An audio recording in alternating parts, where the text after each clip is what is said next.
Speak well academy Jaunpur में आप लोगों का स्वागत है। मैं विजय सर आज आप लोगों को हिंदी व्याकरण के बारे में पढ़ाएंगे, जो लगभग कंपटीशन के सभी परीक्षाओं में जो है पूर्ण रूप से आता है। जैसे आपका होगा TET, super TET, UPP, UPSI, लेखपाल, एसएससी जीडी आदि परीक्षाओं के लिए बहुत ही उपयोगी है।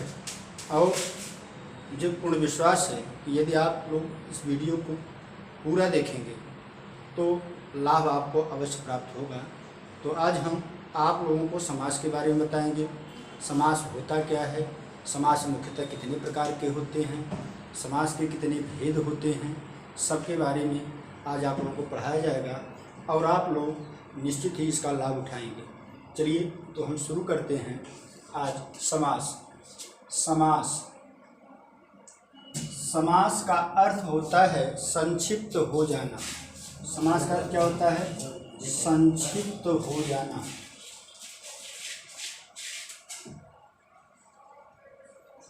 समास शब्द जो है सम उपसर्ग तथा अस धातु से मिलकर बना होता है, जिसका अर्थ होता है संक्षिप्त हो जाना या संक्षेपीकरण। तो आज हम आप लोगों को समास के बारे में बताएंगे। और एक होता है विग्रह। विग्रह क्या होता है? जो सामासिक पद होते हैं उन सामासिक पदों को अलग अलग कर देना ही विग्रह कहलाता है। जैसे कह दिया जाए गगन को चूमने वाला, गगन को चूमने वाला। तो गगन को चूमने वाला क्या है? एक समास था, उसका विग्रह बना गगन को चूमने वाला, तो इसका समास बनेगा गगन चुंबी। तो गगन चुंबी को जैसे ही मैंने अलग अलग किया तो बना क्या? गगन को चूमने वाला। तो अब हम आगे चलते हैं और देखते हैं समास के मुख्यतः कितने भेद होते हैं और कुल कितने भेद होते हैं। तो इसके लिए आपको रटने की आवश्यकता है नहीं, आप ट्रिक के माध्यम से इसको देखेंगे और परीक्षाओं में इसका लाभ उठाएंगे। जैसे करा है अतद्वब, आप क्रम से लिखेंगे अतद्वब। अतद्वब क्या होता है? किस समास का कौन सा पद प्रधान होता है? अगर आप अतद्वब ट्रिक से माध्यम से देखेंगे तो आप आसानी से इसे सीख सकते हैं। जैसे आ का मतलब होता है, आ मतलब अव्ययी भाव, आ मतलब अव्ययी भाव। और त का अर्थ होता है तत्पुरुष समास, त से तत्पुरुष।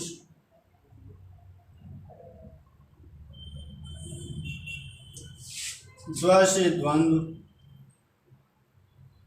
और ब से बहुब्रीहि।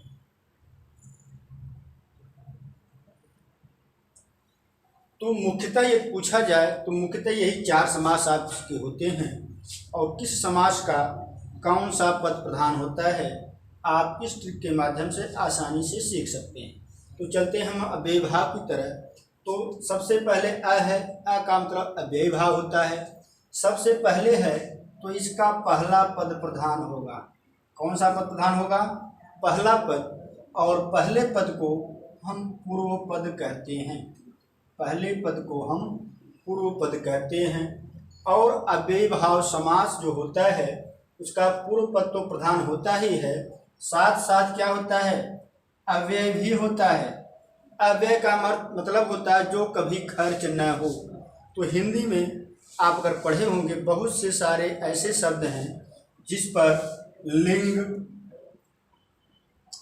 वचन, कारक आदि का कोई प्रभाव नहीं पड़ता, और ऐसे ही शब्दों को हम अव्यय कहते हैं। जैसे अव्यय शब्दों को आप लोग जानते होंगे तो अविकारी भी कहा जाता है।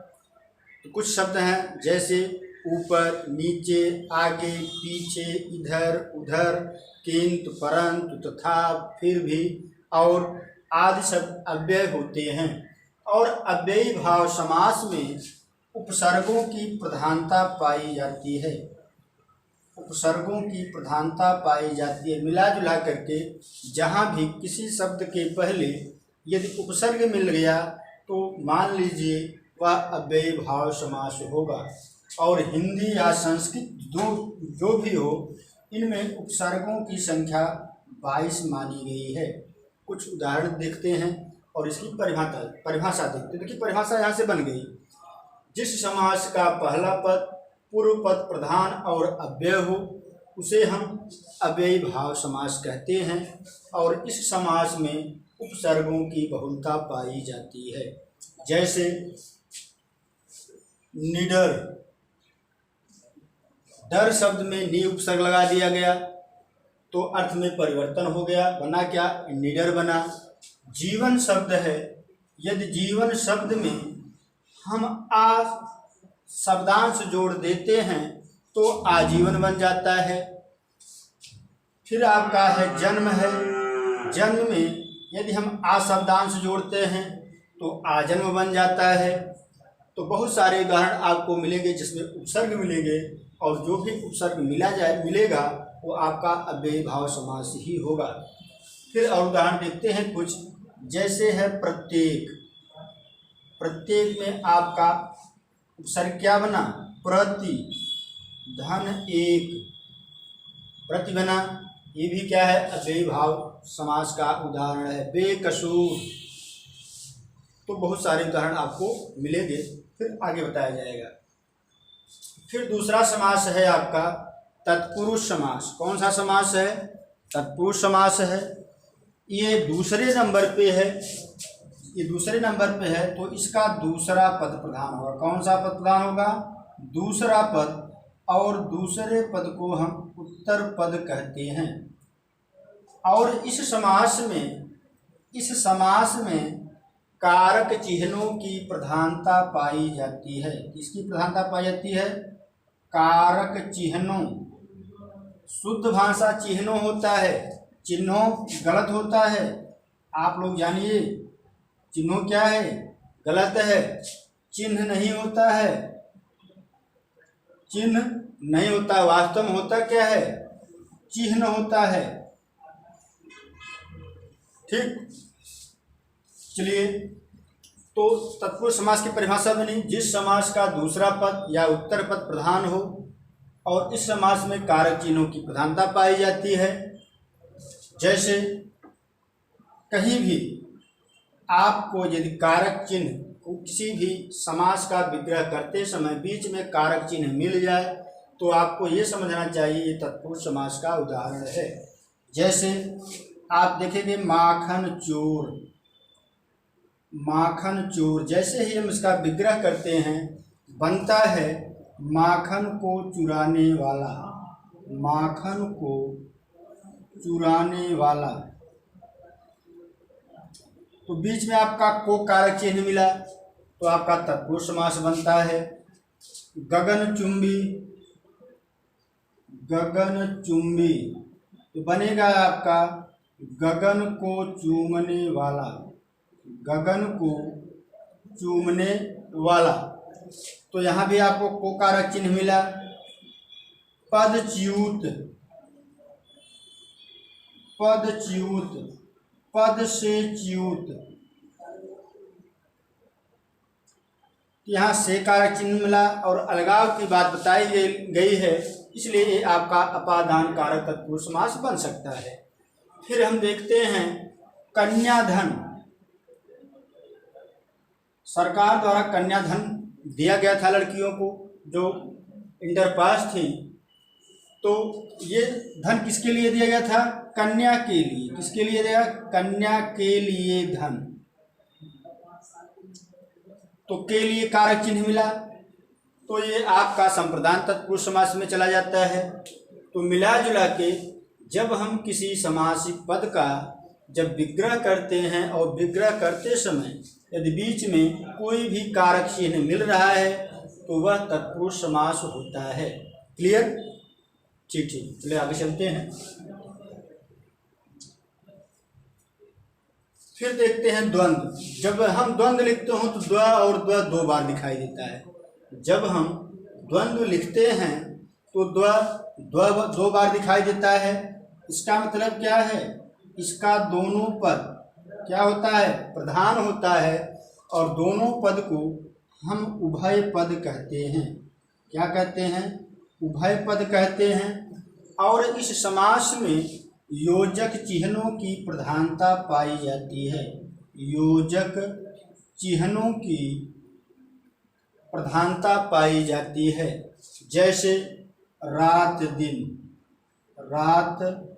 दिन, माता पिता, कपड़ा लत्ता। तो जहाँ भी बीच में कारक चिन्ह मिल जाएं तो वह द्वंद्व समास का उदाहरण बनता है। परिभाषा क्या बनी, जिस समास का उभय पद प्रधान हो उसे हम द्वंद्व समास कहते हैं। अब लास्ट आपका मिलता है बहुब्रीहि समास। बहुब्रीहि समास क्या करता है, देखिए आपके पास पद कितने होते हैं, दो पद होते हैं। एक होता है पूर्व पद, एक होता है उत्तर पद। तो अव्ययी भाव का पूर्व पद प्रधान हो गया, तत्पुरुष का दोनों पद, तत्पुरुष का उत्तर पद प्रधान हो गया। मिला क्या आपको, पहला पद खत्म, दूसरा पद खत्म, द्वंद्व का दोनों पद हो जाता है। और बहुब्रीहि क्या होता है, कोई पद नहीं बचता है तो इसका तीसरा पद प्रधान हो जाता है। कौन सा पद प्रधान होगा, तीसरा पद। और तीसरे पद को हम अन्य पद भी कहते हैं। आप पढ़े होंगे अन्य पद प्रधानो बहुब्रीहि। जिस समास का अन्य पद प्रधान हो उसे हम बहुब्रीहि समास कहते हैं। और जो बहुब्रीहि समास होता है यह अपने मूल अर्थ को छोड़ देता है और हमें एक तीसरा अर्थ प्रदान करता है।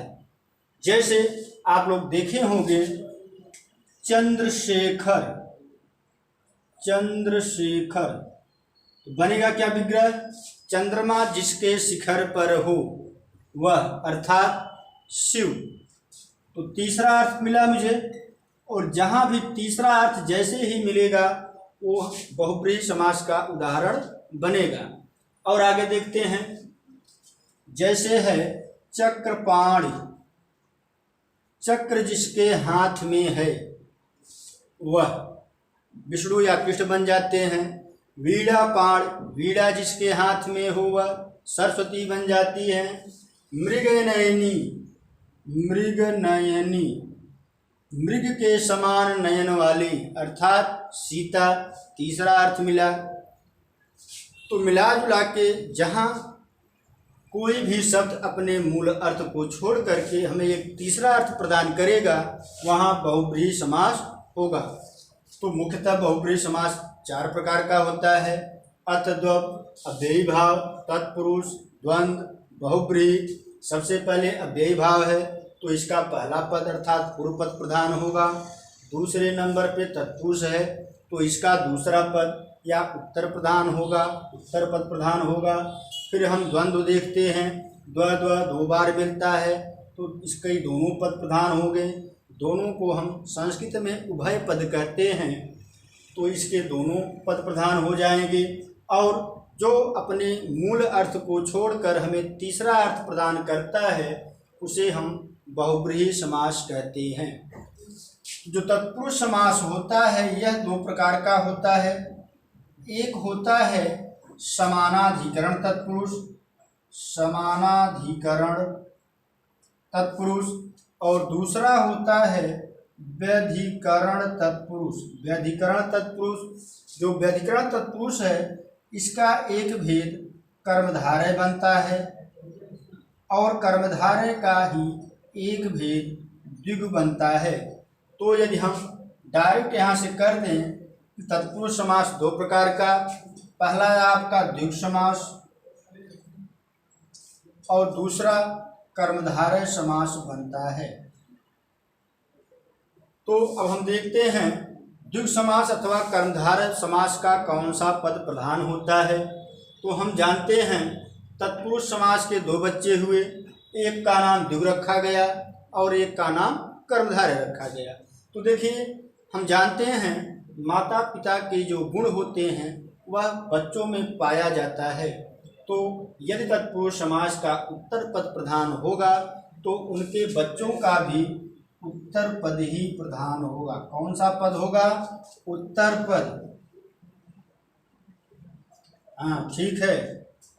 जैसे आप जानते हैं वंशानुक्रम चलता है, तो तत्पुरुष समास का वंशानुक्रम चल रहा है। द्विगु समास का उत्तर पद, तो कर्मधारय का भी उत्तर पद ही प्रधान होगा। थोड़ा हम द्विगु के बारे में जानते हैं। जो द्विगु होता है वह स्वयं जो है द्विगु समास का उदाहरण है। द्विगु समास जो द्विगु है वह स्वयं द्विगु समास का उदाहरण है। जैसे हम देखते हैं द्विगु, द्वि माने दो और गु माने गाय, और इस समास का कौन सा पद प्रधान होगा? उत्तर पद। कह रहा है द्विगु समास का उत्तर पद प्रधान होता है। जिस समास का पहला पद संख्यावाची तथा दूसरा पद संज्ञावाची हो उसे हम द्विगु समास कहते हैं। जैसे सप्ताह, 7 दिनों का समूह, 7 दिनों का समूह। तो मिला जुला के जहाँ समूह का बोध कराया जाएगा वह आपका द्विगु समास बनेगा। चौराहा, चौराहा 4 राहों का समूह।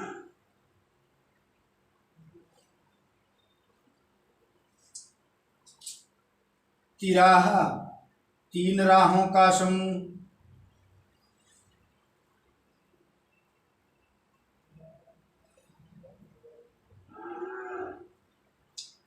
तो जिस समास का पहला पद संख्यावाची और दूसरा पद संज्ञावाची हो, कैसा हो? संज्ञावाची, उसे हम द्विगु समास कहते हैं। लेकिन यहाँ भी कुछ अपवाद पाया जाता है।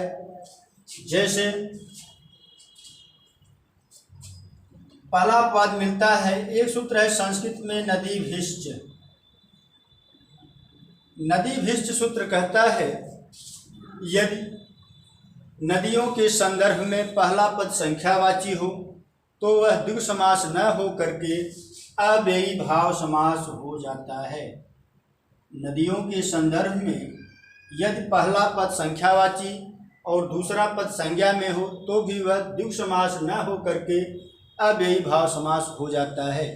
जैसे पंचगंगा, पंचगंगा, तो पंच माने 5 होता है, गंगा क्या है? आपका संज्ञा है, लेकिन नदी का बोध करा रहा है, इसलिए यह द्विगु समास न हो करके अव्ययी भाव समास हो जाता है। और उदाहरण देखते हैं द्वियमुना, द्वियमुना, यहाँ यमुना का बोध है लेकिन पहले संख्यावाची है, तो भी यह द्विगु समास न हो करके अव्ययी भाव समास बनता है। और उदाहरण देख सकते हैं हम सप्त सिंधु, सप्त सिंधु, तो सिंधु नदी का बोध हो रहा है तो समास बनेगा अव्ययी भाव। ठीक है, क्लियर है। और कहाँ कहाँ जो है ये अपवाद पाए जाते हैं हम देखते हैं। जैसे हुआ मुख, मुख हुआ आपका, नेत्र हुआ और सिर हुआ, तो इसके पहले भी यदि संख्या पाई जाए तो भी वह द्विगु समास नहीं बनता है, बल्कि वह बहुब्रीहि समास बन जाता है, बहुब्रीहि समास बन जाता है। जैसे आप लोग जानते होंगे दशानन, दशानन, दशानन का अर्थ होता है 10, आनन में होता है मुख। नियमतः देखा जाए तो जिस समास का पहला पद संख्यावाची हो और दूसरा पद संज्ञावाची हो उसे हम द्विगु समास कहते हैं। लेकिन अपवाद है, दशानन हमें तीसरा भी अर्थ देता है तो यह बहुब्रीहि समास बन जाता है। तीसरा अर्थ क्या मिला मुझे? रावण। और उदाहरण जैसे है चतुरानन, चतुरानन 4 मुखों वाला अर्थात विष्णु जी। फिर और उदाहरण देखते हैं हम, जिसे त्रिनेत्र, त्रिनेत्र 3 नेत्रों वाला अर्थात शिव, तो भी बहुब्रीहि समास बन जाता है। और सिर के संदर्भ में 2 ही उदाहरण मिलते हैं, द्विमूर्धा 2 सिरों वाला और त्रिमूर्धा 3 सिरों वाला। और ये दोनों उदाहरण बहुब्रीहि समास के उदाहरण होते हैं। तो मिला जुला करके यदि नदियों के संदर्भ में पहला पद संख्यावाची और दूसरा पद संख्यावाची हो तो वह द्विगु समास न हो करके अव्ययी भाव समास बन जाता है। मुख, नेत्र, सिर के संदर्भ में यदि पहला पद संख्यावाची हो और दूसरा पद संज्ञावाची हो तो वह द्विगु समास न बन करके बहुब्रीहि समास बन जाता है। बाकी जो भी उदाहरण आपको मिलेंगे जहाँ पहला पद संख्या में हो और दूसरा पद संज्ञा में हो तो वह निश्चय ही द्विगु समास का उदाहरण होगा। ठीक, क्लियर है? चलिए आगे चलते हैं। लास्ट आपका बच रहा है कर्मधारय समास। तो हम कर्मधारय समास के विषय में भी देखते हैं। जो कर्मधारय समास होता है उसमें विशेषण विशेष और उपमेय और उपमान की प्रधानता पाई जाती है। किसकी प्रधानता पाई जाती है? विशेषण विशेष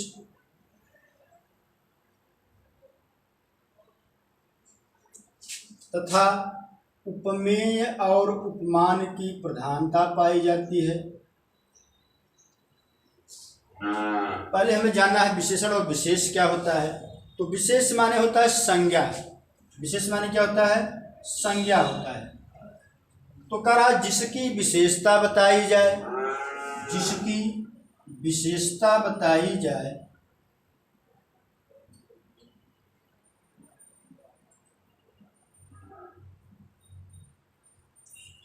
उसे हम विशेष अथवा संज्ञा कहते हैं। और जिन शब्दों द्वारा विशेषता बताई जाती है, जिन शब्दों द्वारा विशेषता बताई जाती है उसे हम विशेषण कहते हैं। जैसे हम क्या हैं? हम विशेष हैं, संज्ञा हैं। हमारे जो गुण या अवगुण हैं, हमारे अंदर जो कमियां हैं वही क्या बनती हैं? विशेषण बनती हैं। जैसे यदि कह दिया जाए नील गाय, नील गाय, तो नील क्या बनेगा आपका? नील बनेगा विशेषण। नील क्या बनेगा? विशेषण बनेगा। और गाय क्या बनेगा? विशेष। मतलब है गाय क्या है? गाय की विशेषता बताई जा रही है। गाय कैसी है? तो गाय नीली है। नीलकंठ, कंठ कैसा है? नीला है। तो कंठ बनेगा आपका विशेष और नील बनेगा विशेषण।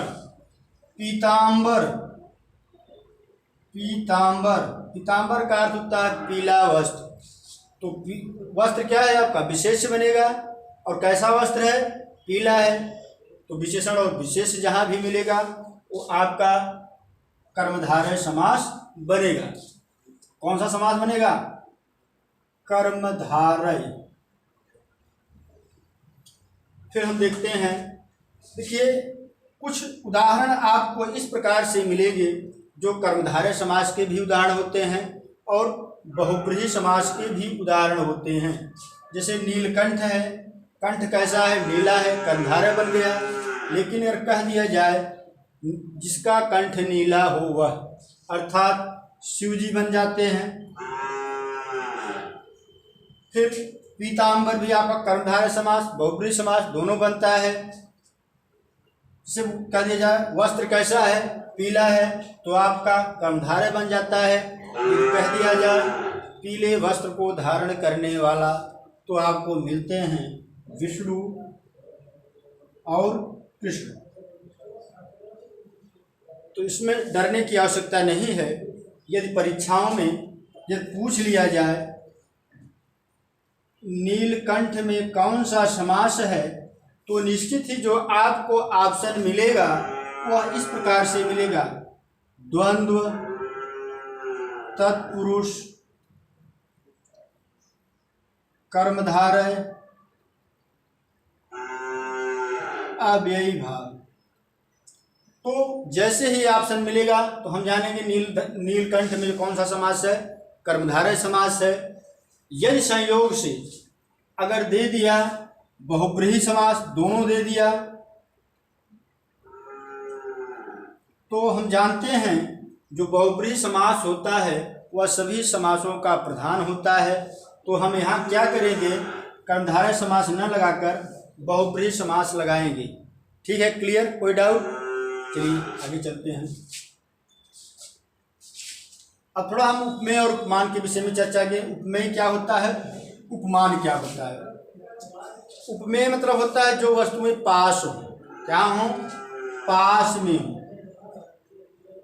और जो चीज पास होती है हम जानते हैं वह क्या होता है, जो वस्तुएं पास होती हैं वो क्या होती है, वो हमेशा हीन होती हैं।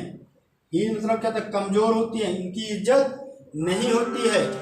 और जो वस्तुएं दूर होती हैं उन्हें हम श्रेष्ठ मानते हैं। इसके विषय में आपको कुछ मुहावरे भी मिलेंगे। जैसे कह दिया जाए घर की मुरई साग बराबर। उपमान के विषय में कहा गया है दूर के ढोल सुहावने होते हैं, और जिसकी तुलना की जाए, जिसकी तुलना की जाए उसे हम उपमेय कहते हैं। और जिससे तुलना की जाए, जिससे तुलना की जाए उसे हम उपमान कहते हैं। क्लियर है? तो उदाहरण कुछ इसको आपको मिलेंगे। जैसे है चंद्रमुखी। चंद्रमुखी जब इसका हम विग्रह करते हैं तो मिलता है चंद्रमा के समान मुख वाला या वाली। चंद्रमा के समान मुख वाला। तो मुख क्या है, पास है कि दूर है? पास है। जो पास होगा क्या बनेगा, वो उपमेय बनेगा। जो पास होगा वो क्या बनेगा, उपमेय बनेगा। तो मुख क्या बना आपका, उपमेय बना। और चंद्रमा क्या है, दूर है, तो क्या बनेगा, हाँ क्या बनेगा, उपमान बनेगा। या तो हम ऐसे कह सकते हैं चंद्रमा के समान मुख, मुख के समान चंद्रमा। मुख किसके समान है, चंद्रमा के समान। तो मुख आपका उपमेय बन जाएगा और चंद्रमा क्या बन जाएगा, उपमान बन जाएगा। चलिए और उदाहरण देखते हैं, एक दो उदाहरण और देखते हैं हम लोग। जैसे है बस बस बस बस बस एक उदाहरण, कमल नयन। कमल नयन, कमल के समान नयन वाली। तो नयन आपका क्या बना, उपमेय बना। कमल क्या बना, उपमान बना। ठीक है, अब आज क्लास यही खत्म होती है। कल हम इसके आगे अगले वीडियो में फिर मिलेंगे। धन्यवाद।